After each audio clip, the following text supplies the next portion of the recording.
So as we look into 2025, what are some of the best highlights that you would like to share with our overcomers about the promising advances in the horizon for ovarian and other gynecologic cancers?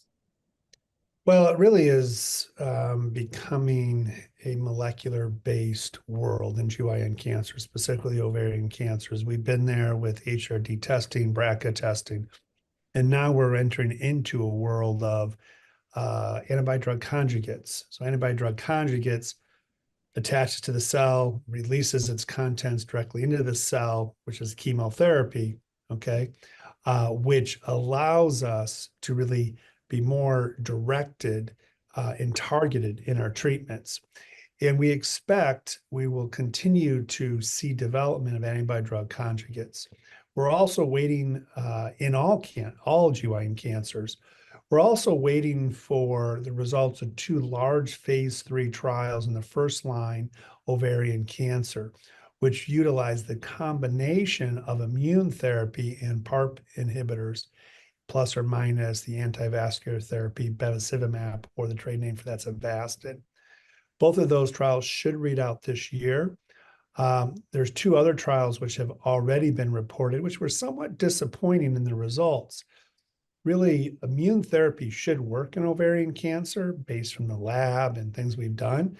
And it's just really been underwhelming. So we're not sure why it doesn't help as much in our ovarian cancer patients as it does, for example, in endometrial and cervix cancer patients. It really has been altering the landscape in uterine and cervix cancer patients. Antibody-drug conjugates, one of the big ones we just had approved was mirvetuximab, which is connects to the folate receptor alpha, which about 1/3 of patients will have a high expression of that on their cancer cells. And then that trial just read out, and now that drug is approved by the FDA in patients with platinum-resistant ovarian cancer. And now what we're doing is we're testing that drug earlier on in therapies. So I'm honored to lead a patients for recurrence, but first recurrence in ovarian cancer utilizing mirvetuximab, and the trade name for mirvetuximab is Elahere. Yeah. So there's also the NCCN guidelines have changed for mirvetuximab, which I call Mirv, because it flows off the tongue a little bit better. In patients with even expression beyond high, it's possible that patients will get benefit, but clearly it appears the most profound benefit are those in the high folate receptor alpha. And so we have multiple drugs which are being developed utilizing folate receptor alpha. The other exciting agent, which was just approved and what's called a tumor agnostic, so that's all solid tumors and all GYN cancers, is a drug which I call TDXD, or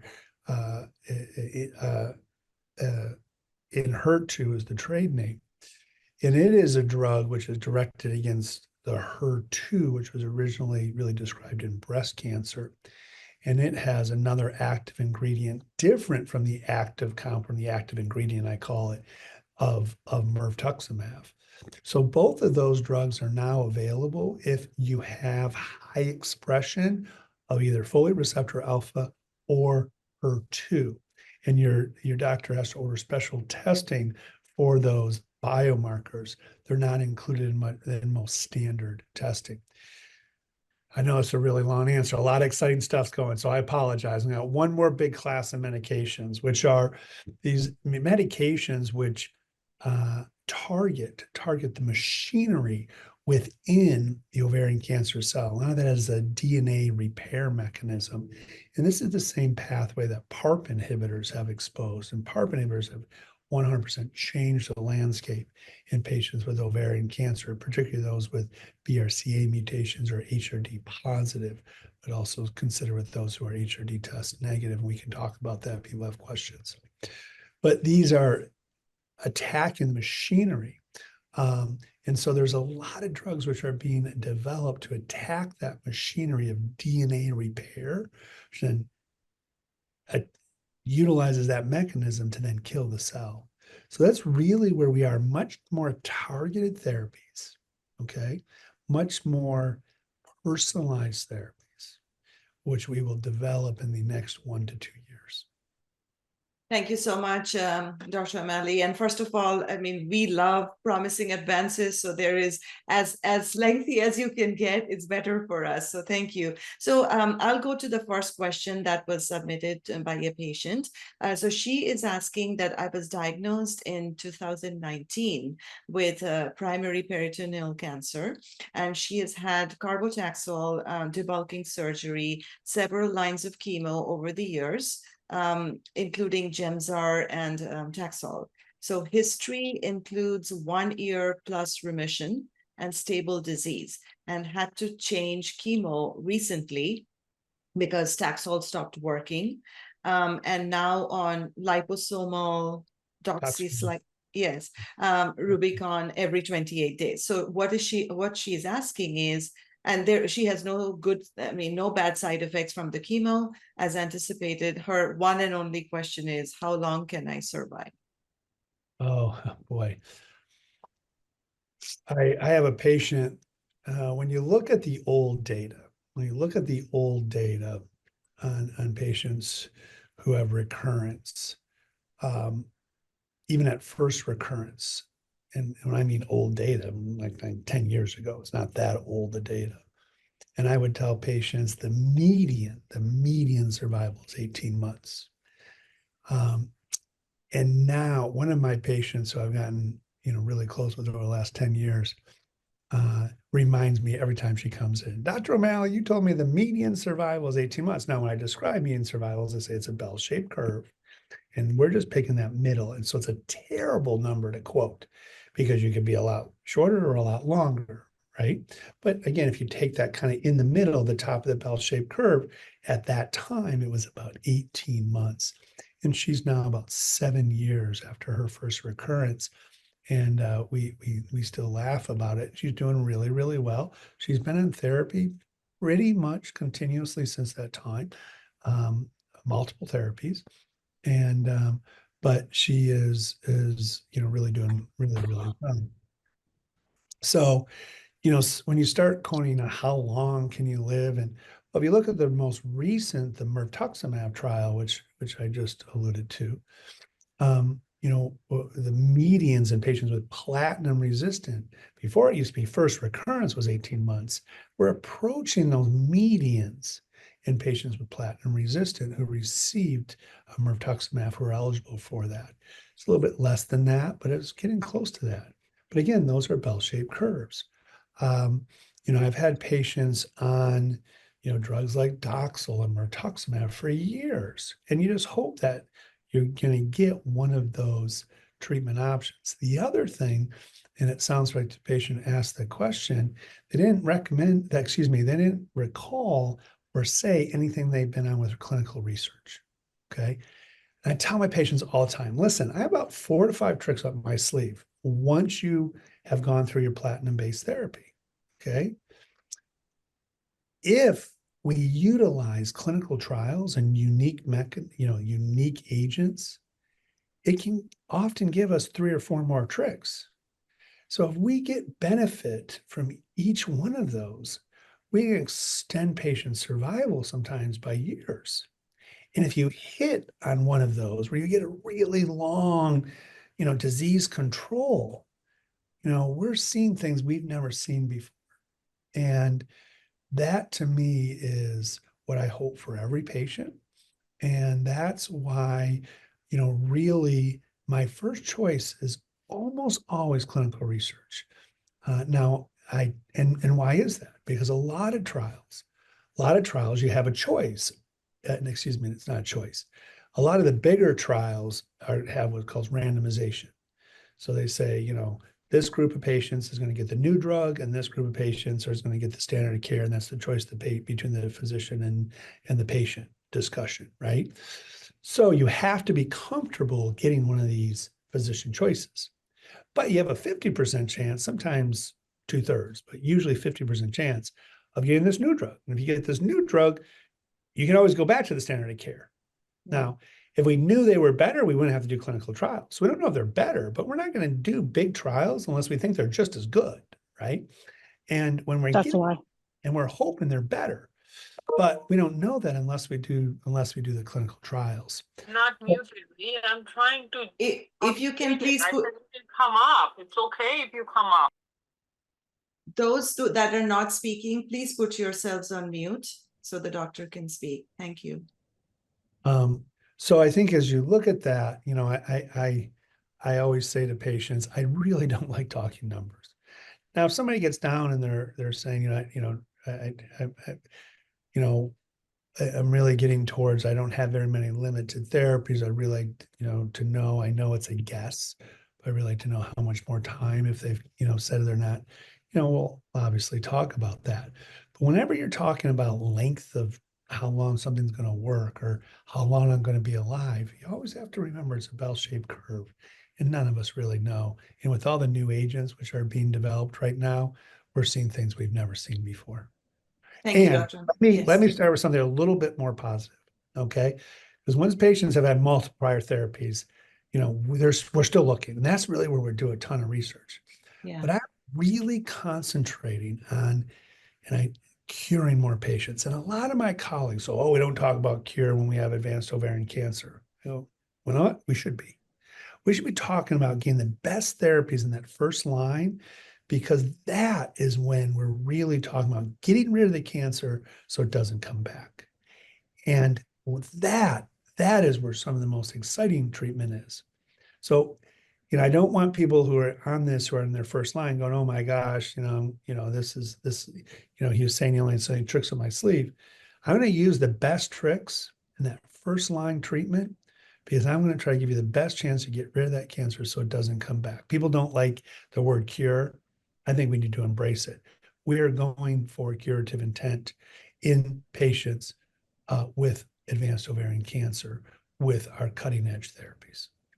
Love that, Dr. O'Malley. So before I go on to the next question that was submitted, I want to ask those who are on this session with us, if there's any question that you have on your mind that you want to ask Dr. O'Malley directly. These are our smaller and intimate and more insightful sessions, so feel free to ask the doctor, ask the expert live if you have any questions, or you can put on the chat as well. So are there any questions from anyone before I go on to my next one? I have a question. Yes, Susan, please go ahead. I recently heard about something called a PARG, P-A-R-G inhibitor that's being studied for advanced solid tumors. I've previously been on a PARP inhibitor. I have two genetic mutations that lead to ovarian cancer, puts me at much higher risk. So I'm just wondering, I've been blessed with being in remission for 7 years, but I always kind of look at what's kind of up and coming, because I have many family members, some of who have inherited my genetic mutations.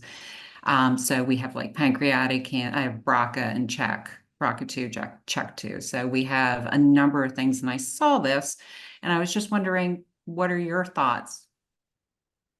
So that class of medication I said, attacking the DNA repair mechanism, kind of next generation of PARP, those PARGs falling right in there. So that's one of you'll hear WEE1 inhibitors, ATR inhibitors. So within that same pathway there's some really exciting research. The toxicity is a little bit of an issue. And so we continue to work with these medications, that we are looking what patients would benefit the most, and then also obviously controlling the toxicity as we move forward. So this class of medications, and as I said, the antibody drug conjugates is really the next generation, right? So we had anti-vascular therapy, then we had PARP inhibitors, now we have antibody drug conjugates, but we're now looking at the next generation, which is these, and again, it's a big umbrella of drugs, but it's that kind of DNA repair mechanism that we're looking at. So a very exciting class of medication that's all kind of lumped in with those others. I apologize for drinking some hot water as we talk. I'm getting over a little walking pneumonia here, so Oh, no. I have a little scratchy throat. So I apologize for drinking. I try not to drink while I'm on camera, but if not, I'm going to start coughing, and I do apologize if I have a coughing fit. So I apologize for for drinking. Thank you so very much for joining us despite not feeling well. We appreciate you, Dr. O'Malley. So, Feeling better. okay. So we thank you, Susan, for that question. So if there are any other questions that from you all, please put in the chat if you or you can ask Dr. O'Malley directly. The floor is yours, and this is your forum. So. The next question that was submitted, Dr. O'Malley, was, as we are staying on PARP, the question was, do you recommend PARP maintenance for patients who are BRCA and negative and HRD proficient? And if so, what are the benefits? And is the benefit worth the risk? So let me start, because there's a lot there that probably everybody on this call or anybody who will listen to this will impact. So you made a very important differentiate, BRCA positive. Okay. So all BRCA positive patients are HRD positive. Okay? No, she's I know, BRCA negative. I'm getting, I'm Okay. getting, so Got it. BRCA positive is the first category. The next category is BRCA, what's called wild type, which is not BRCA mutated, HRD positive. Then we have the third, which are HRD negative. Some people call that HRP, but most of us do HRD negative. So that's really the three categories, okay, of benefit of PARP. And the greatest benefit by far is in the first line therapy. So drop the mic if you're not doing PARP, if somebody has BRCA either in their genes or in their tumor. Both of them need to be tested. Both of them need to be tested. Okay. Absolutely 100%. I've said it out loud. I've said it on the podium at big national, international conferences. If you're not encouraging your patient to use a PARP, I don't think you're adhering to standards of care. Okay. It is we're probably, again, cure, which is a scary word, making so the cancer doesn't come back in almost 50% of patients, almost 50% of patients, okay? If you look at the group of patients who are BRCA not mutated, wild type, or not mutated, HRD positive, there's 2 trials now, 3 trials that looked at those groups. One was Paula 1, which combined the antivascular therapy Avastin or bevacizumab. I call it Bev, okay, but the trade name's Avastin, plus the PARP inhibitor olaparib, okay. The other trial looked at just the PARP. 2 other trials looked at PARP by themselves. One rucaparib, one niraparib. Niraparib is the only drug which is approved in the United States right now. Rucaparib is trying to get approved. So you have in the US right now 2, maybe 3 options. So you can do PARP alone. You can do observation. I would not recommend it. Or you can do PARP plus Bev. Okay. The data, when we look at this in the population of patients, is marked improvement. About a 50% reduction in improvement, okay, all right, depending on the trial, depending on that. And when you look at the subgroups of patients in this, HRD positive, BRCA not mutated, when you add the PARP, you're absolutely seeing people where the disease isn't coming back at a higher rate, okay? Is it quite as high as BRCA? No. But is it much higher than if you don't do anything? Yes, 100%. So for me, if my loved one were to have a ovarian cancer in the definitely above stage 2, I would even include stage 2. And they had HRD positive without debate. It includes a PARP inhibitor. And I, in my own practice, often talk about patients utilizing BEV and a PARP inhibitor. And when you're looking at the best chance for that drug to work, the best chance to keep the cancer away so it doesn't come back is really only in the first line therapy. We can see a little bit in the second line. It's really the first line. And in my mind, there's not much debate. I obviously always talk about with my patients, but when I really put those curves there and show them, you want to be on this curve or you want to be on this curve? Your hope is you're on this curve and the cancer stays away and doesn't come back. And we absolutely have that option in HRD test positive. So there's a follow-up question here, and Patty is asking, so if you're platinum resistant and HRD negative, what are your options? We really don't discuss HRD after platinum sensitive. And we really stopped talking about it even in platinum sensitive very much. The first trials did look at HRD in platinum sensitive, but the outcomes were so much better in the first line when you looked at, again, getting rid of cancer so it doesn't come back and people living longer. Keeping the cancer away longer would be more accurate, but people did live longer in one of the trials.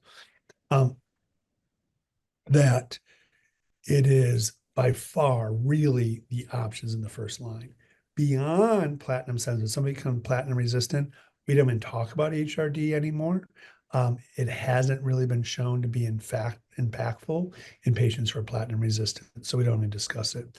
We will discuss we almost never discuss it. We will discuss in patients who are BRCA positive, because as one of the questions asked earlier, for example, the PARGs and stuff like that, and these class of medications, we think, we're not sure, we think that we may be able to reactivate some of those pathways to be sensitive to certain medications, but that's more BRCA or some of those mutations in the BRCA family. We heard one today, check, other ones RAD51C and D.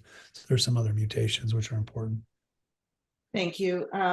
So before I go on to my next question, again, if there are any questions that you have for Dr. O'Malley that you would like to ask him directly, please feel free. These are our friendly sessions and he's here to answer any questions that you may have, or you may put them on the chat as well. So we have another follow-up from Patty. She's asking, is HIPEC used for recurrence? So HIPEC is a bit controversial. We're actually doing some controlled, a large phase 3 trial right now in the United States. HIPEC was first described, I believe, in France. And what HIPEC is, for those who don't know, it's a heated chemotherapy that's given at the time of surgery. The data on it, there are some people who believe very strongly in HIPEC. I am not one of them, okay? When you look at the trials, they're fraught with what are called confounding factors, okay? They didn't control for maintenance therapy. They eliminated patients who had residual disease. So you have just a very small group of patients. But saying that, there's been some really exciting results. Unfortunately, they didn't have some of the controls we have in the they didn't have some of the options for treatment that we have in the United States, like PARP inhibitors. Many of the trials did not even tell us if they're HRD test positive or not, if they're BRCA positive or not. So I think we have a lot of questions yet which are out there. The data on recurrence, in this case, platinum sensitive, is the only data the only clinical scenario would be the better way to say that I would even consider. I would not consider the heated chemotherapy at the time of surgery for platinum resistance. I don't think that should even be offered to patients, except with unbelievably rare. And I'm not even sure I could even come up with a scenario that I would offer that. okay? And the platinum sensitive in certain populations of patients, that may be a consideration. Again, data has been all over the place, some positive data, some not positive data. A lot of the trials have a lot of challenges called confounding factors and or not controlling for the molecular. I started off this conversation, I was saying how important and that we're really in an era of molecular targeted therapy in ovarian cancer, but in all GYN cancers. And it's very difficult for me to resolve not controlling for those types of differences between the groups in order to really have confidence in that data. Very reasonable option. I personally, and when I say reasonable option, I personally really don't encourage that unless it's part of a clinical trial. The toxicities are clearly higher, even though some of the trials said it wasn't. I've done HIPEC, trust me, it is. But saying that, it is a very reasonable option. But for me, outside of a clinical trial, I'm typically not encouraging my patient. I'll discuss it with them, but typically not encouraging unless it's part of a clinical trial. So I think most likely, let me reword that. Because I think right now, as I've looked at the data, I don't think it's convincing enough in well-designed clinical trials for us to make that as the standard therapy. In option, I believe we need better designed clinical trials to answer the question, but not in platinum resistance. Thank you so much, Dr. O'Malley. We are receiving some questions. Here is a question. She's saying that I am BRCA1 positive, stage 4 ovarian cancer, metastasis to breast and bone. My CA125 is rising again. Today, 72. What do you suggest for a patient like me? BRCA1 stage 4 metastasis breast and bone. I see this rising again. Okay. I don't know where you are on your treatment, or if you have recurrence or in your first setting here. Okay. I think if you want to ask the doctor, feel free to ask him directly also. Yeah. If you want to Hello, come. doctor. Yes. Thank you so much for this webinar. I have got my 6 chemos earlier, and I was perfectly fine. My CA125 was 8, and last month it raised up to 32. Yesterday we got the test done for CA125. It became 72. It's rising. I don't know. I'm taking which medication? Lynparza. I'm taking Lynparza, morning 2 pills, evening 2 pills. Yep. So you're on a PARP inhibitor, which is exactly what you have to have. You have to remember that CA125, and this is true for everybody, not just specific to this question. CA125, not 22, sorry, 120. CA125 is a mediocre tumor marker. Okay. For some patients, that was funny. My Siri just picked up mediocre. I don't know why I would not even touch it.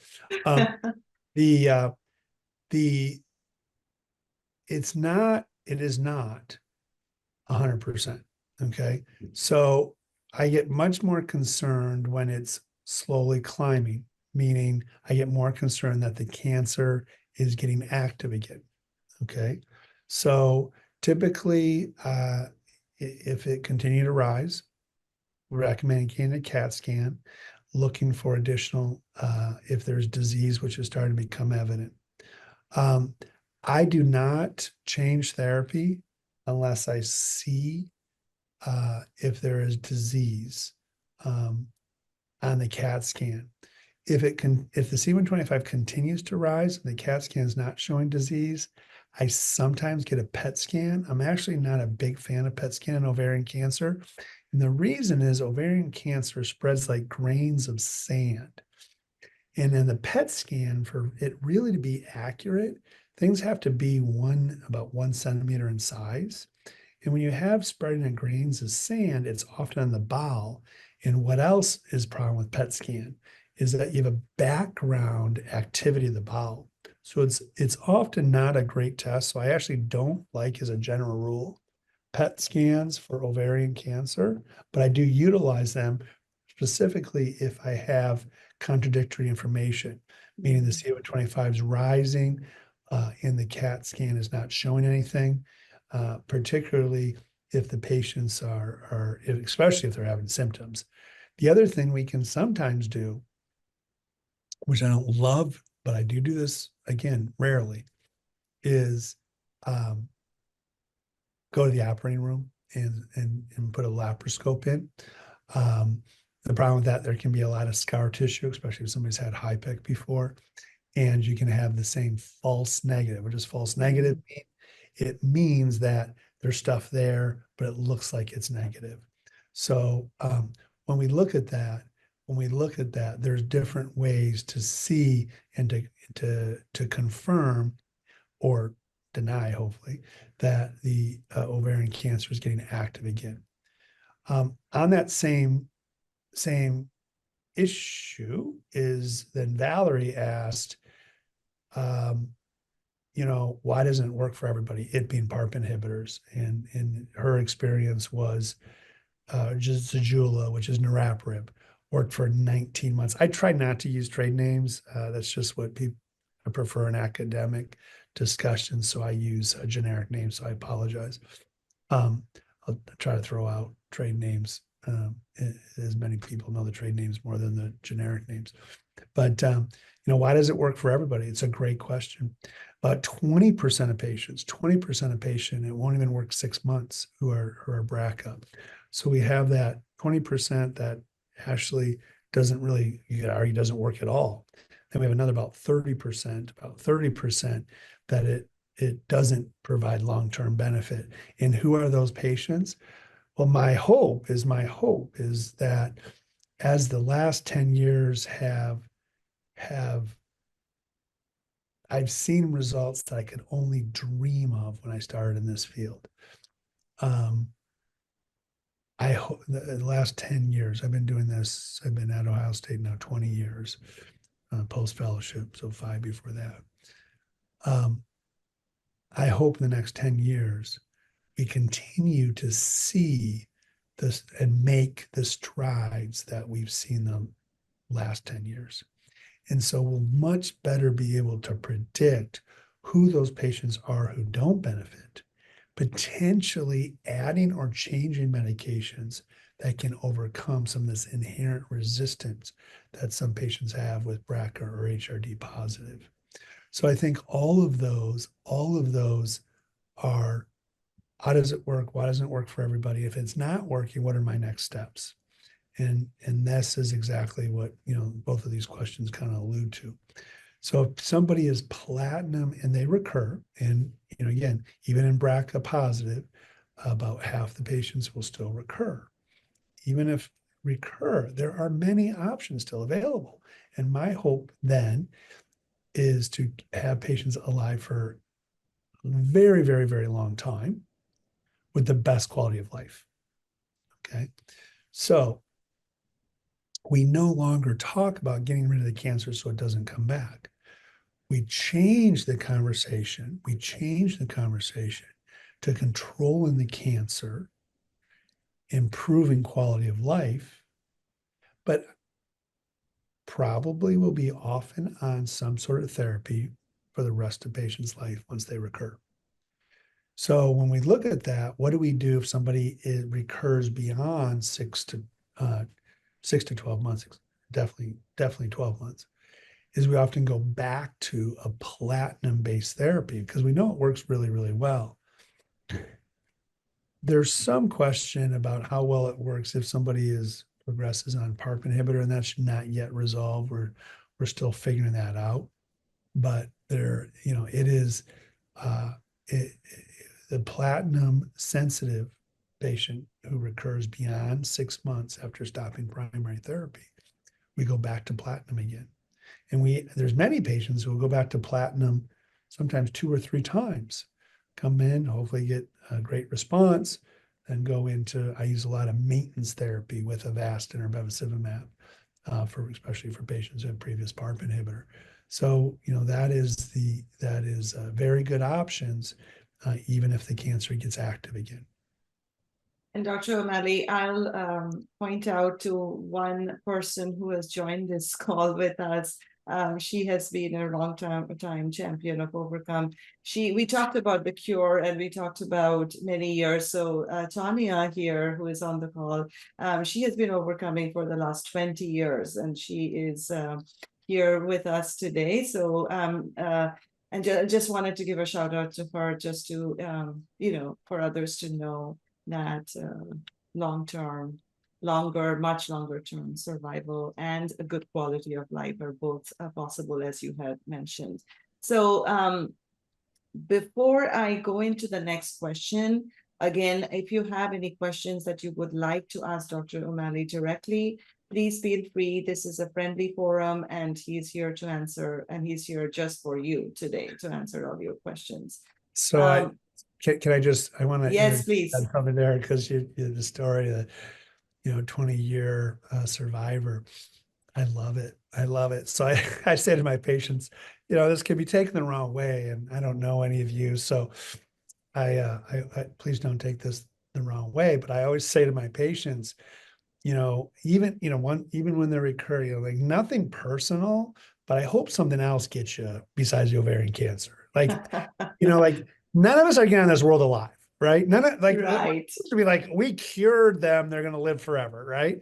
None of us are getting on this world alive. Something's going to get us all. So let's hope it's when we're old and we've got a great quality of life and we go comfortably, right? So, I always say, like, I hope something else gets you, and it's funny. And I don't say that lightly, but, in my patients I know well, and, say, let's have the best quality of life for as long as we can.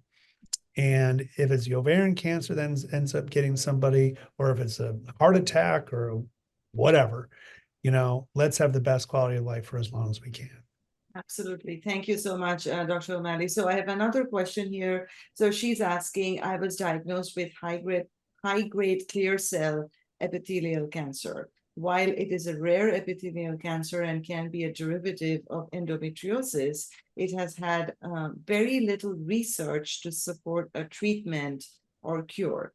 What advances towards a cure have you seen here and abroad over the past few years? And do you know of any studies that you would share?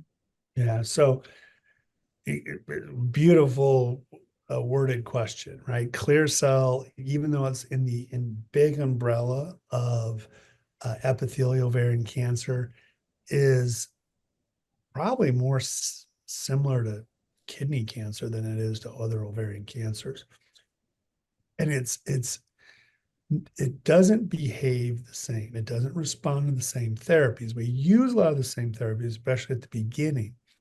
But we're finding that the antivascular therapies, possibly the immune therapies, which, remember I said at the beginning of this conversation, the immune therapies have been really disappointing in ovarian cancer. Clear cell may be the exception there, okay? And again, exactly right, the person asked the question, it is not a widely studied. And why is that? Because it's so rare, it's really hard to do the trials.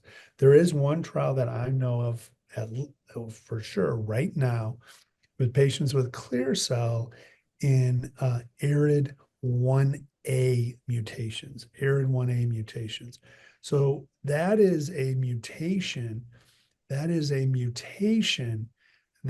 is a high occurrence in clear cell. And when we look at that, this group of drugs is attacking that machinery that's associated, again, DNA repair, once again, same thing, that there is, it's very early on in the trial right now, and it's only in, I think, 20 sites across the country. So I think as we look at this, there are, and if you go on clinicaltrials.gov and search ovarian clear cell, you will find, I'm sure, other trials. And I can't quote any off the top of my head right now, but I know there is definitely some. The trial and the company which is sponsoring the trial for clear cell is Nuvectis, Nuvectis. It's GOG 3087. And the drug is N as in Nancy, X as in X-ray, P as in Papa, 800. And that is specific to clear cell. I know there's other smaller trials around the country. We actually wrote up, this was not a trial, this was just based on a finding that I saw in clear cell of the uterus, a combination of lenvatinib with pembro, which has been shown to be very effective in uterine clear cell. Okay, and remember what I said, that clear cell ovary is probably more similar to renal cancer or clear cell of the uterus. I didn't say that, but I just added that, than it is to serous ovarian cancer or high-grade endometrioid. So when we looked at this group of patients that responded, some very small group, to clear cell of the uterus, I said, well, I think we should try this in ovarian cancer. So we didn't do it as part of a clinical trial, but we talked with the patients about that option. We were able to get approved through the insurance carriers. And we wrote up a very small case series, which seemed to benefit patients. So that is clearly off label. I didn't do all my disclosures, being that's clearly off label. It's clearly a small case series. It is not a well-designed clinical trial, but it's really hard to do we don't have very many well-designed clinical trials in clear cell of the ovary. So beautifully worded question with regards to the rarity of clear cell, but there are options out there, clinicaltrials.gov and some other, I'm sure there's, I know, I can't quote any of the agents off the top of my head right now, but definitely can find stuff for somebody with clear cell, particularly if they're recurred.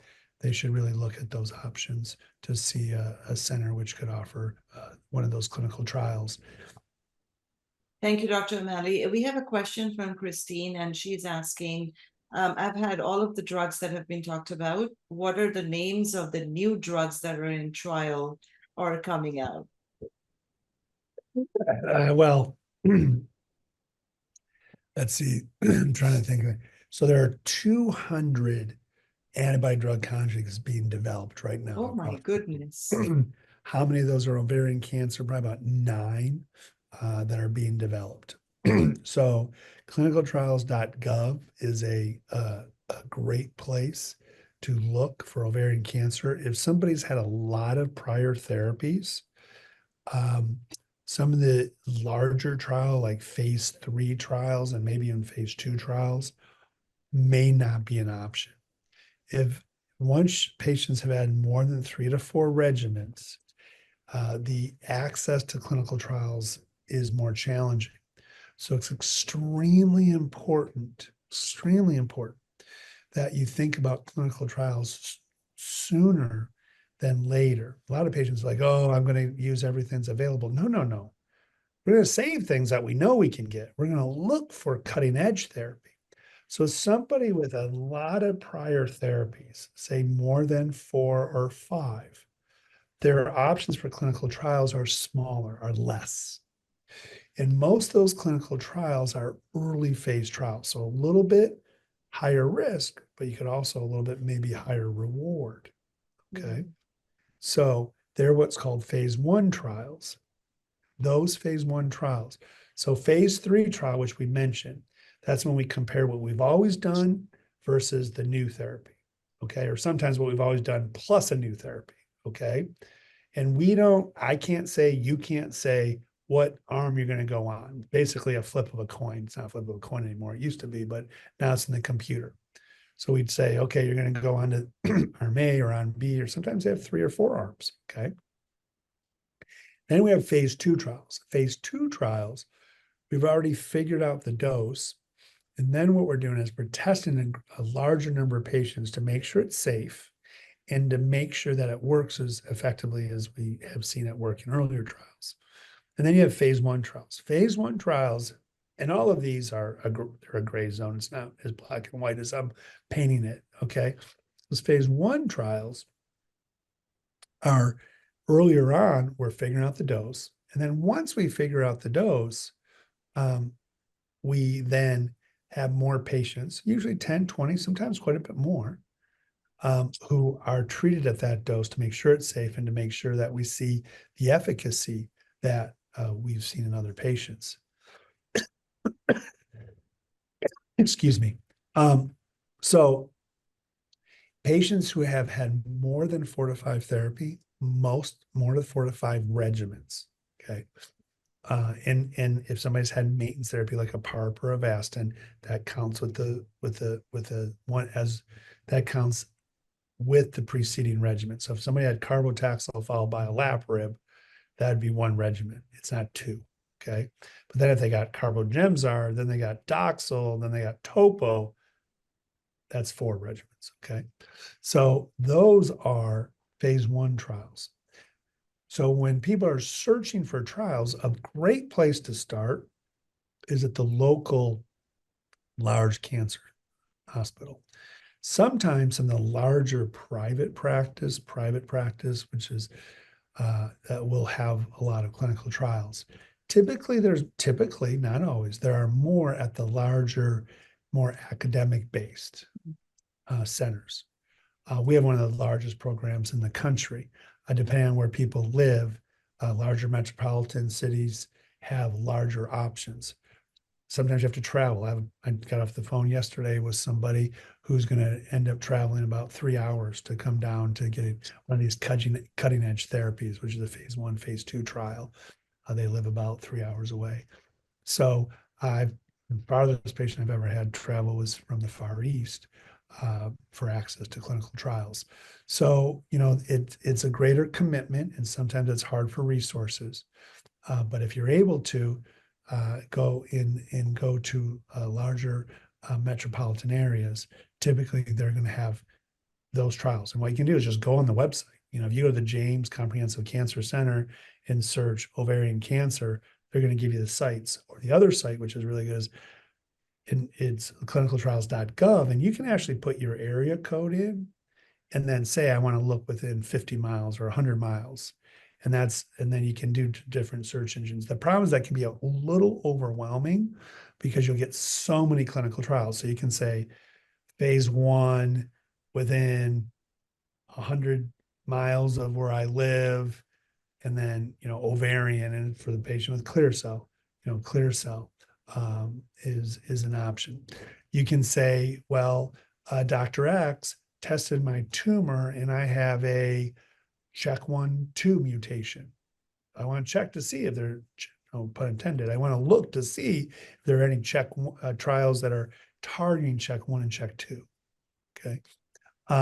So those are, really good options to give more opportunities. Also, Dr. O'Malley, I'll mention that Overcome has a clinical trials portal on our website, which focuses only on ovarian cancer. So we pull the data from clinicaltrials.gov, but it makes it so much easier for our overcomers because it is an ovarian focused. And you can search by doctors, you can search by zip code. So, and it is also available in Spanish. So, you can check that out, overcomers. So a few questions coming in. So I have a question from Tanya. She's saying that I'm so thankful to be overcoming for 21 years. Go, Tanya. Any advice on how do I manage the difficult side effects from radiation? Also on letrozole for 12 years and will be on for life until it stops working. Any treatments for the daily pain and fatigue? She has low-grade ovarian cancer. And low-grade ovarian cancer, were finally, when I first started in this career, I used to lose my mind because we used to lump in low-grade, high-grade, and clear cell. We were lumpers rather than splitters. We're so much smarter now. maybe not smarter, but at least we're starting to make right decisions. So we're separating low-grade serous ovarian versus high-grade.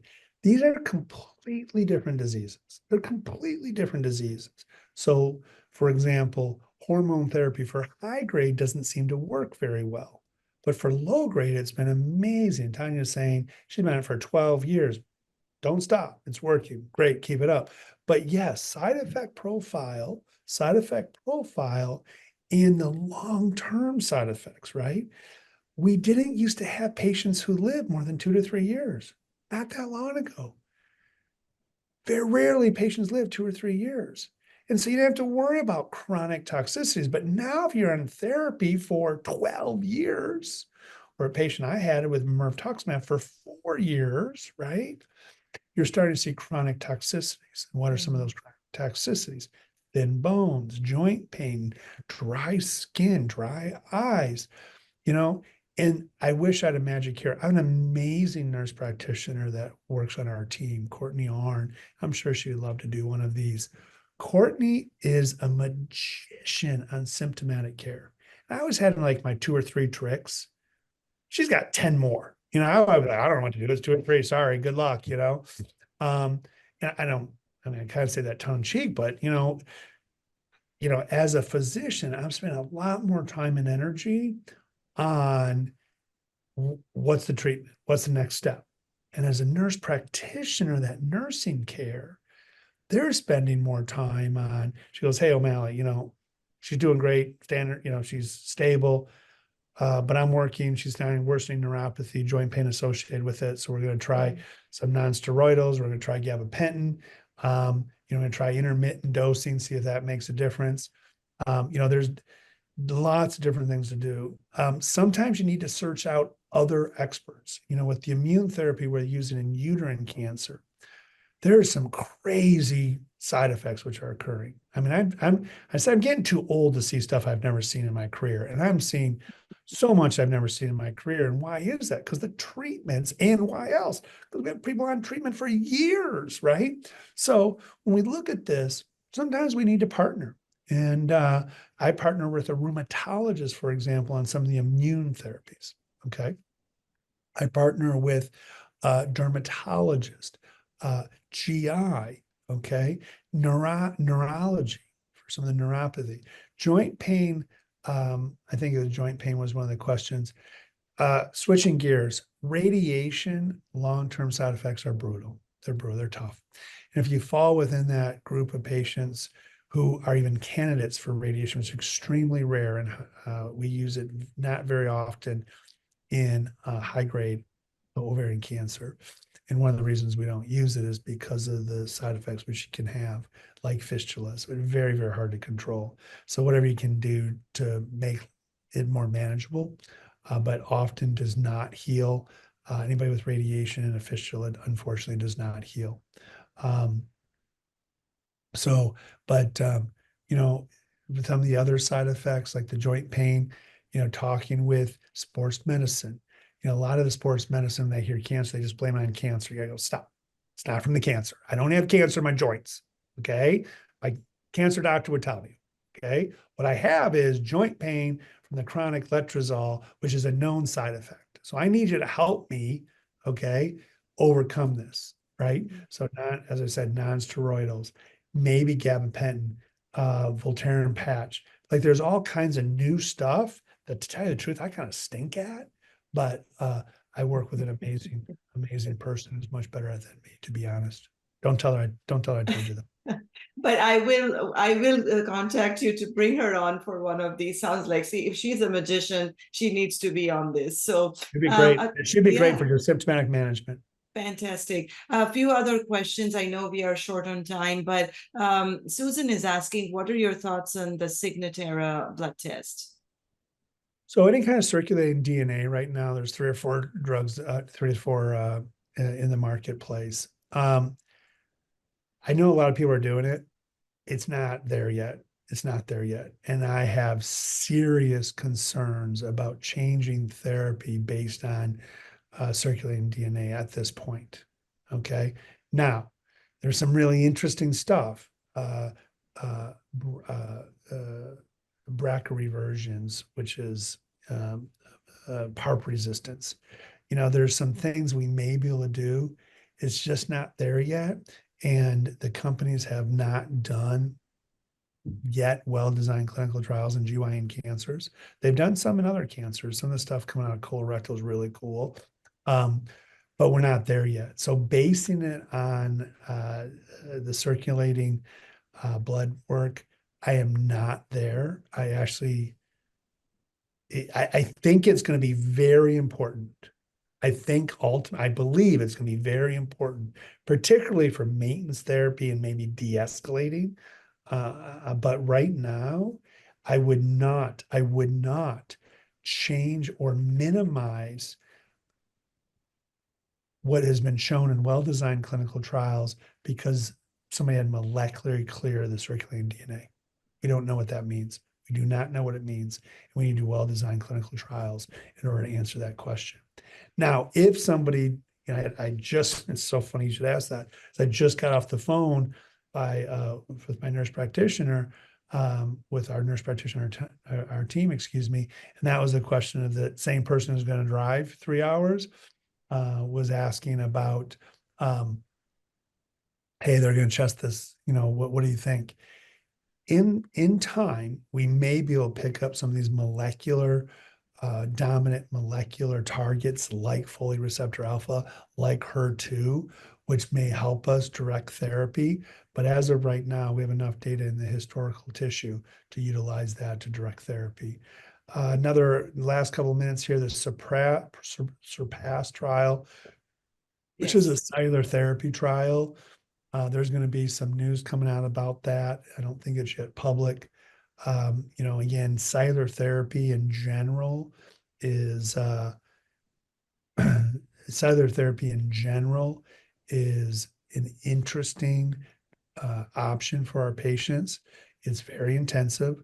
And it is getting kind of to that next generation, but we are starting to open cellular therapy trials, which we're starting to study. That specific trial, I would, you know, keep your eye on the news as more information comes out. You know, I think for somebody who's, you know, somebody's asking about C125 going up, CAT scan looks all right. You know, getting a PET scan at that point with a rising C125 with a CAT scan that doesn't show any difference is sometimes what I'll do. So I think as you look, I don't use a lot of PET scan. I was saying that earlier, but if somebody has a rising C125 and the CAT scan's not showing anything, that's the one instance which I will consider a PET scan. So I want to thank everybody for joining today. Really my honor to talk to you, and really appreciate your time. Thank you so much, Dr. O'Malley, and we'll bring everyone to the table because it's a few weeks before the Thanksgiving. So I wanted to wish everyone on this session a very happy Thanksgiving and holiday season to you all. And thank you, Dr. O'Malley. I know you are not feeling too well, but you still made the time, despite your busy schedule, to come and answer all our Overcomers questions. So we appreciate you very much. And with that, thank you, Overcomers, for joining us. And we'll see you for the next session of OC360 Live soon. And have a very, very happy and safe Thanksgiving. Thank you. Thank you. Bye. You too. Thank you for this platform. Thank you, Bye. Doctor. Thank you, Bye. Lindsay. Thank My you. honor, guys. Bye.